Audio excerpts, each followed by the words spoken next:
बोलिए बाके बिहारी लाल की जय। राधा रानी सरकार की जय।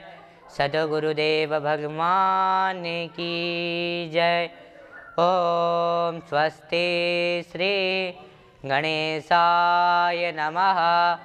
ओम स्वस्ति श्री सद्गुरुदेव चरण कमलेभ्यो नमः। ओम स्वस्ति श्री राधा कृष्ण चरण कमलेभ्यो नमः।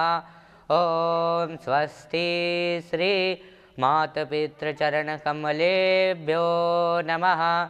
ओम लंबोदरं परम सुंदरमेकदंतं रक्तांबरं त्रिनयनं परमं पवित्रम् उद्याद्दिवाकरकरोज्ज्वलकायकान्तं विघ्नेश्वरं सकलविघ्नहरं नमामि।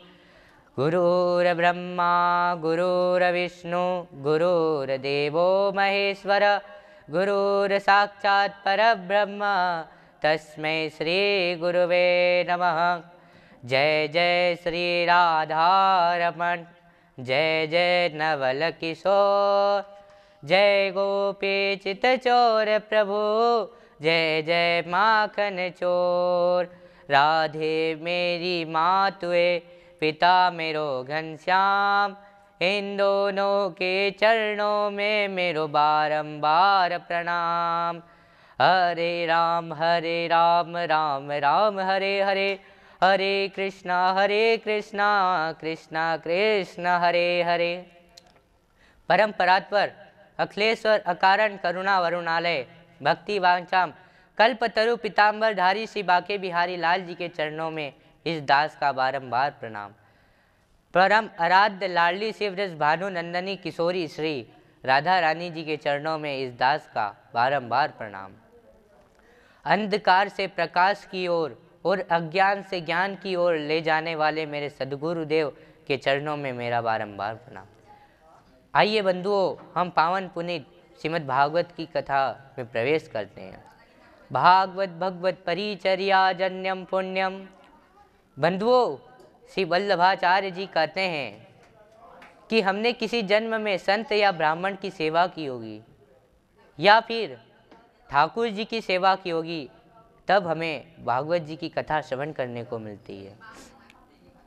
सूत जी कहते हैं कि जब सुखदेव जी राजा परीक्षित को कथा श्रवण करा रहे थे, तभी सभी देवता आए और सुखदेव जी से कहने लगे, हे गुरुदेव, आप ये अमृत ले लीजिए और राजा परीक्षित को पिला दीजिए, जिससे उसकी मृत्यु टल जाएगी।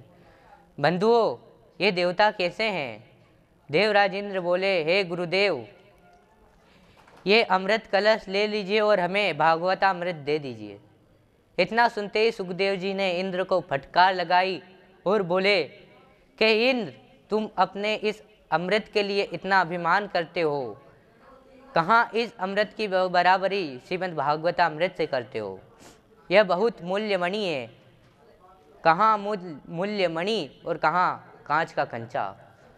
क्व सदा क्व कथा लोके क्व कांच क्व मणिर्महान ब्रह्मरातो विचारेवं तदा देवांचहासः।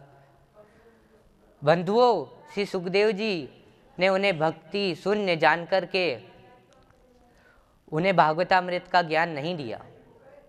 वह अमृत जिसे पाने के लिए सभी देवताओं और मेरे गोविंद की कितनी मेहनत और मशक्कत करनी पड़ी, वह अमृत जिसे पाने के लिए मेरे गोविंद ने 4 अवतार लिए और सुखदेव जी ने इतनी आसानी से उसे वापस लौटा दिया।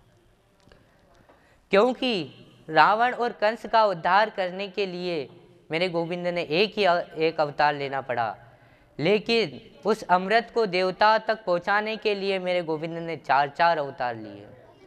जैसे जब समुद्र मंथन प्रारंभ होने जा रहा था, तब किसी में इतना सामर्थ्य नहीं था कि वो मंदराचल पर्वत को समुद्र में रखे। मंदराचल पर्वत को समुद्र में रखने के लिए मेरे गोविंद ने अजित अवतार लिया।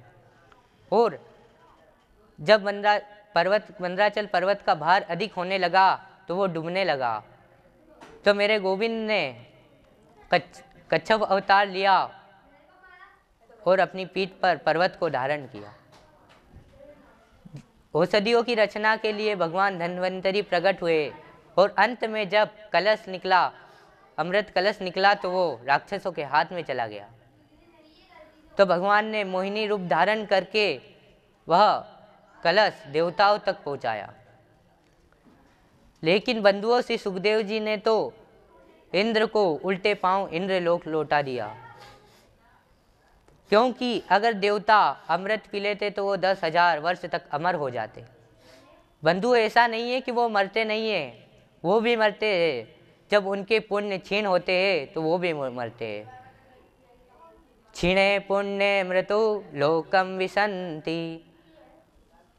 पुण्य क्षीण होते ही वो भी मरते हैं और मृत्यु लोक में आते हैं और वो भी मरते हैं। जिसने अमृत का पान किया वो भी मरते हैं, लेकिन जिसने भागवतामृत का रस पान किया है वो कभी नहीं मरते, बल्कि संसार सागर से तर जाते हैं और वो दोबारा जन्म नहीं लेते। तब आचार्य सुखदेव जी ने इंद्र को भागवत का अधिकारी नहीं समझा और अभक्त समझकर वापस लौटा दिया। तब ब्रह्मा जी को बड़ा आश्चर्य हुआ कि ये भागवत इतनी ऊंची हो गई कि देवी देवताओं के लिए भी दुर्लभ है। उसी समय ब्रह्मा जी ने एक तराजू मंगाया और उस पर भागवतामृत रखी और दूसरी तरफ मुक्ति के सारे साधन, 4 वेद, 6 शास्त्र और 17 पुराण, सभी नदियों के जल और उसमें दान, तप, दया, दान सब विराजमान किए। वह सब आकाश में उठ गए, लेकिन भागवत जी धरती पर ही रह गई। गर्वो भू पर रहियो, हलको गयो आकाश। भागवत जी का पलड़ा भारी हो गया। तब ब्रह्मा जी ने देखा कि भागवत जी का पलड़ा तो भारी हो गया, तो ब्रह्मा जी समझ गए कि भागवत जी तो साक्षात श्री कृष्ण का वांग्मय स्वरूप है, और जहाँ श्री कृष्ण को बिठा दिया जाए उससे बड़ा भार क्या होगा। बंधुओं, जितने भी ग्रंथ है, जितने भी पुराण है, उसमें श्रीमत नहीं, निःशब्द नहीं है। श्रीमद् भागवत एक ऐसा पुराण है जिसमें श्रीमद् लगा है, इसलिए श्रीमद् भागवत को पंचम वेद भी कहा गया है। ये पंचम वेद निराला, पंचम वेद उच्चते। आपने 4 वेदों के नाम तो सुने होंगे, पहला ऋग्वेद, दूसरा यजुर्वेद, तीसरा सामवेद, चौथा अथर्ववेद, और पंचम वेद श्रीमद् भागवत को कहा गया है। आज की वाणी को यहीं विराम करते हैं। जय जय श्री राधे श्याम।